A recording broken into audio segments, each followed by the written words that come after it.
प्रिय विद्यार्थियों, एक बार फिर आप सभी का भूगोल की इस ऑनलाइन कक्षा में स्वागत है। हम भी पार्ट 3 में विश्व का प्रादेशिक भूगोल पेपर का अध्ययन कर रहे हैं। पिछले वीडियो में हमने एशिया महाद्वीप के भूआकृतिक प्रदेशों का अध्ययन किया था। इसी क्रम में आज हम एशिया महाद्वीप की जो जलवायु की विशेषताएं हैं उनका अध्ययन करेंगे। तो एशिया महाद्वीप विश्व का सबसे बड़ा महाद्वीप है जो विश्व के 1/3 क्षेत्रफल पर फैला हुआ है। तो इतना बड़ा महाद्वीप होने के कारण इसमें काफ़ी क्षेत्रीय विविधताएं देखने को मिलती हैं, जिसमें जो धरातलीय संरचना है उसमें विभिन्नता मिलती है। पर्वत, पठार, मैदान, मरुस्थलीय क्षेत्र हैं। तो इससे स्पष्ट है कि इतनी क्षेत्रीय विविधताएं होने के कारण इस महाद्वीप की जलवायु में भी एकरूपता देखने को नहीं मिलेगी। अर्थात यहाँ विश्व की सभी तरह की जो जलवायु हैं या जलवायु प्रदेश हैं वो पाए जाते हैं, जिसमें भूमध्य रेखीय जलवायु है, मानसूनी जलवायु है, मरुस्थलीय जलवायु है, टुंड्रा, टैगा। तो इस तरह सभी तरह की जलवायु इस महाद्वीप में देखने को मिलती है। तो जो जलवायु है इसमें जो विभिन्नता है इसके कई कारण होते हैं, जैसा कि अक्षांशीय दृष्टि से देखें तो किसी क्षेत्र की जो अक्षांशीय स्थिति होती है वो वहाँ की जलवायु को प्रभावित करती है। अक्षांशों के आधार पर ही हम विश्व को मुख्यतः कटिबंधों में विभाजित करते हैं। उष्ण कटिबंध, शीतोष्ण कटिबंध या शीत कटिबंध। तो जो स्थान कर्क व मकर रेखाओं अर्थात 23.5 डिग्री उत्तरी अक्षांश और 23.5 डिग्री दक्षिणी अक्षांशों के मध्य स्थित होते हैं वो उष्ण कटिबंध में आते हैं। अर्थात वहाँ तापमान अधिक होता है, उष्ण जलवायु होती है। और जैसे जैसे कर्क व मकर रेखा से ऊपर की ओर बढ़ते हैं ऊपरी अक्षांशों में तो जलवायु शीत होती जाती है। तो अक्षांश किसी स्थान की जलवायु को प्रभावित करते हैं। दूसरा, समुद्र तल से औसत ऊंचाई कितनी है किसी स्थान की। तो एशिया महाद्वीप के जो भूआकृतिक प्रदेश थे उनमें जो पर्वत पठार हैं काफ़ी ऊंचे हैं और ऊंचाई के कारण किसी स्थान की जलवायु प्रभावित होती है। अर्थात जैसे जैसे हम ऊंचाई की ओर या ऊपर की ओर जाते हैं तो तापमान में कमी आती है। ऐसे ही समुद्र से दूरी कितनी है किसी स्थान की वो भी जलवायु को प्रभावित करती है। कोई स्थान अगर समुद्र के आसपास है तो वहाँ जलवायु समकारी होगी, अर्थात वहाँ जो तापांतर होता है, दैनिक तापांतर या वार्षिक तापांतर, अर्थात दिन व रात का जो तापमान है उसमें अधिक अंतर नहीं होता। जबकि कोई स्थल भाग अगर समुद्र से काफ़ी दूर आंतरिक भागों में है तो वहाँ तापांतर अधिक होता है, अर्थात दिन व रात के तापमान में काफ़ी अंतर देखने को मिलता है। तो समुद्र तल से ऊंचाई और समुद्र से दूरी ये दोनों ही जलवायु को प्रभावित करते हैं। इसके साथ ही जो धरातलीय विभिन्नताएं हैं ये भी जलवायु को प्रभावित करती हैं। तो इस तरह एशिया महाद्वीप एक विस्तृत महाद्वीप होने के कारण इसमें अनेक तरह की जलवायु पाई जाती है। जैसा कि हमने चर्चा की थी कि एशिया महाद्वीप 10 डिग्री दक्षिणी अक्षांश से लेकर 80 डिग्री उत्तरी अक्षांशों के बीच फैला हुआ है।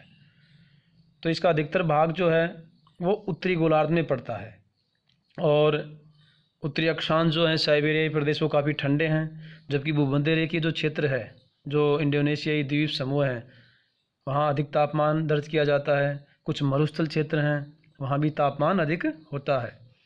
तो इस तरह एशिया महाद्वीप में जो विविधता है उसके कारण जलवायु में भी विभिन्नता पाई जाती है। हम एशिया महाद्वीप की जलवायु की जो विशेषताएं हैं उनका अध्ययन यहाँ 2 ऋतुओं के माध्यम से करेंगे। अर्थात जो ग्रीष्म ऋतु है उसमें जो दशाएं हैं वो किस तरह की होती हैं, अर्थात तापमान, वायुदाब, वायु की दशाएं, वर्षा, और ऐसे ही शीतकालीन जो सर्दियां हैं उनमें इन्हीं तत्वों का अध्ययन करेंगे। तो इन 2 ऋतुओं के आधार पे हम एशिया महाद्वीप की जलवायु का अध्ययन करेंगे। जैसा कि हम जानते हैं कि एशिया महाद्वीप उत्तरी गोलार्ध में स्थित है, इसका अधिकतर भाग, और केवल जो इंडोनेशियाई द्वीप समूह हैं वो ही दक्षिणी गोलार्ध में पड़ते हैं।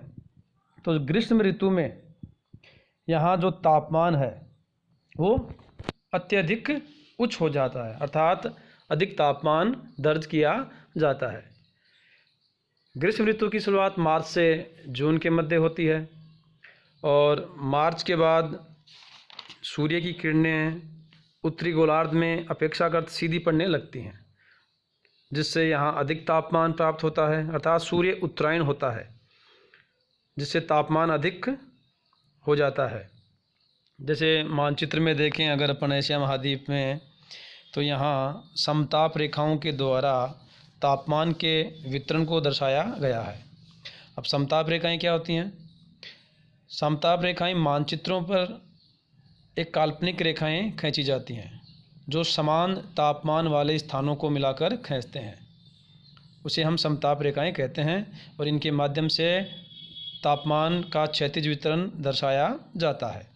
तो एशिया महाद्वीप में अगर अपन देखें तो यहाँ उत्तर की अगर बात करें तो यहाँ 10 डिग्री सेल्सियस के लगभग तापमान रहता है, उत्तरी जो साइबेरियाई भाग है। बाकी वर्ष भर यह भाग बर्फ़ से ढका रहता है और यहाँ -50 डिग्री के लगभग तापमान होता है। लेकिन ग्रीष्म ऋतु में सूर्य उत्तरायण होता है तो यहाँ तापमान लगभग 10 डिग्री सेल्सियस के आसपास हो जाता है। इसके नीचे अगर बात करें तो 18 डिग्री सेल्सियस की समताप रेखा गुजर रही है, तो इस क्षेत्र में तापमान 18 डिग्री सेल्सियस रहता है।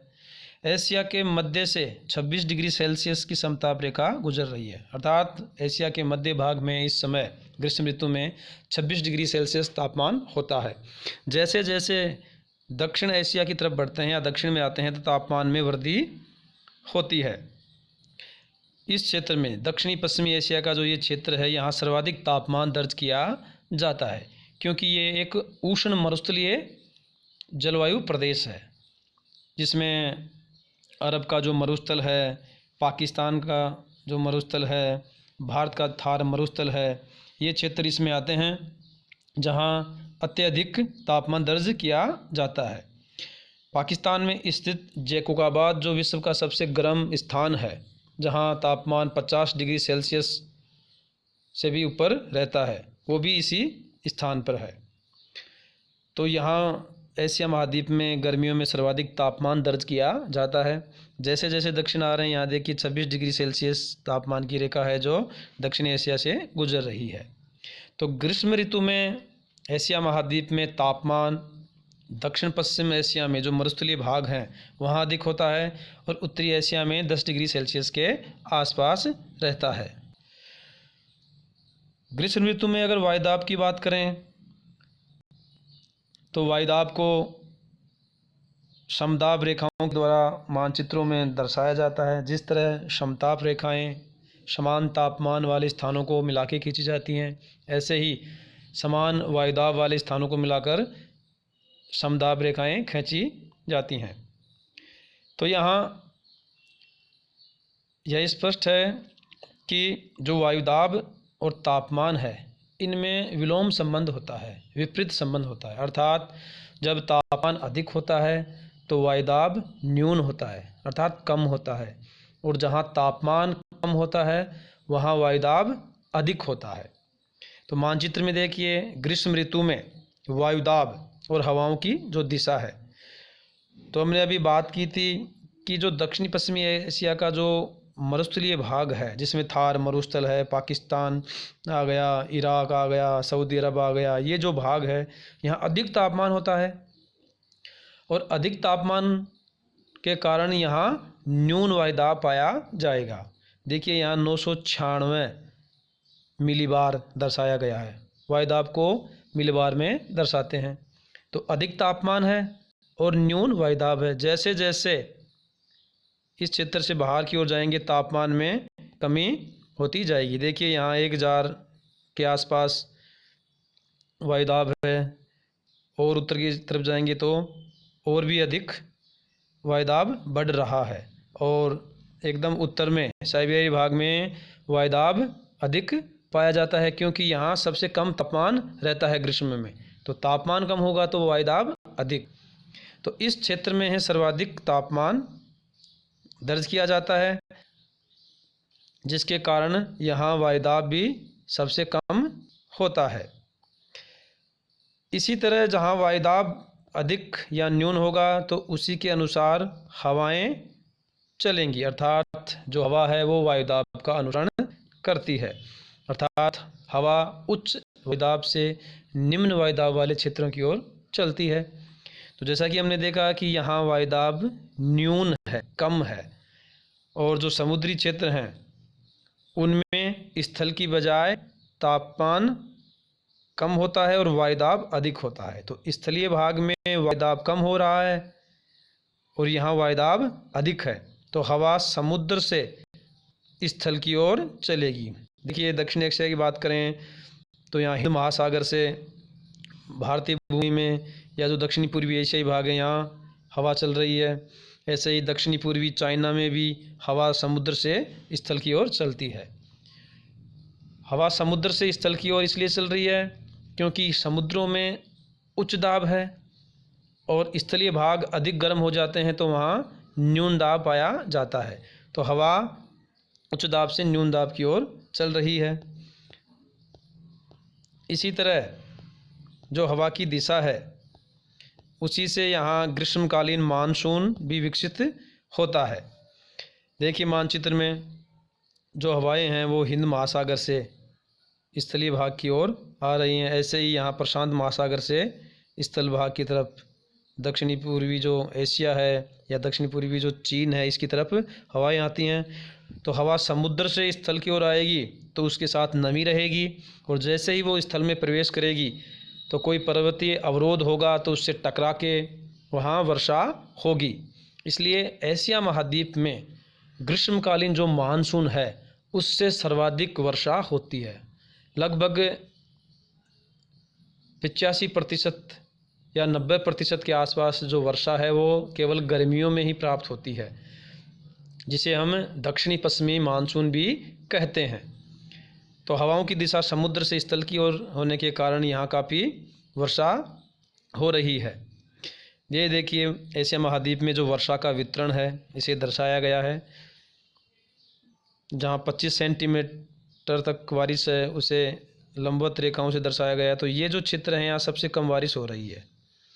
फिर 25 से क्षेत्र हैं जो ये क्षेत्र है भारत का जो पश्चिमी क्षेत्र है या जो दक्षिणी पठार के बीच का क्षेत्र है, यहाँ भी 25 से 75 सेंटीमीटर बारिश हो रही है। ऐसे ही 75 से 150 है और 150 से अधिक।